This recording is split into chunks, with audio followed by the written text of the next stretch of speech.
لیکن میں نے کہا غزہ کے علم کو ناپے گا نیت کیا ہے، تو کیا ہے بتا تیری حیثیت کیا ہے، کبھی تلاش کیا ہے ذات اعلیٰ حضرت میں، تجھے پتا نہیں کہ ان کی شخصیت کیا ہے، سبحان اللہ، تجھے پتا نہیں کہ ان کی شخصیت کیا ہے۔ آج کچھ لوگ مسلک اعلیٰ حضرت کے نام پر، مسلک اعلیٰ حضرت کے نعرہ پر اعتراض کرتے ہیں۔ میں نے کہا مسلک کی بات ہے تو یہی صاف بات ہے، ذرا محبت سے ہاتھ اٹھائیے اور طلب کر بولیے سبحان اللہ۔ مسلک کی بات ہے تو یہی صاف بات ہے، ہم تو رضا کے ساتھ ہیں، تو کس کے ساتھ ہے؟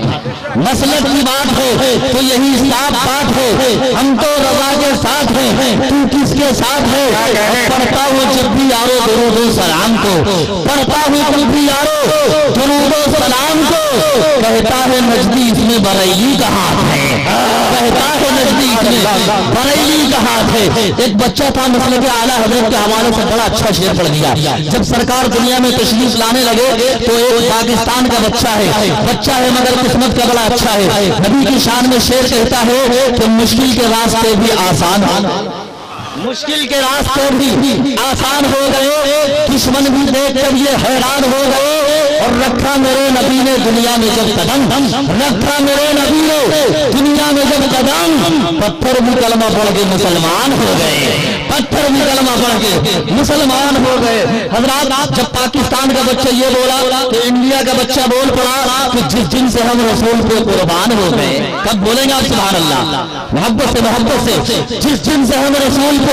قربان ہو گئے، جتنے بھی امتحان تھے آسان ہو گئے، اور ایسے بھی کچھ رسول کے دشمن ملے ہمیں، ایسے بھی کچھ رسول کے دشمن ملے ہمیں، جب کچھ نہ کر سکے تو مسلمان ہو گئے،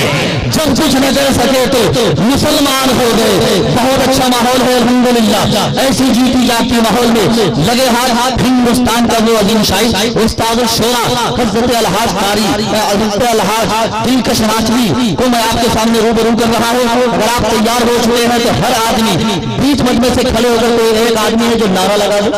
ہے، کسی کو نعرہ یہاں لگائیے بھائی صاحب ہے؟ ہاں سبحان اللہ، ادھر گھوم کے ہاں چہرہ ادھر کیجئے، چہرہ ادھر یا رسول اللہ، یا رسول اللہ، زندہ باد زندہ باد، اللہ اکبر، مرحبا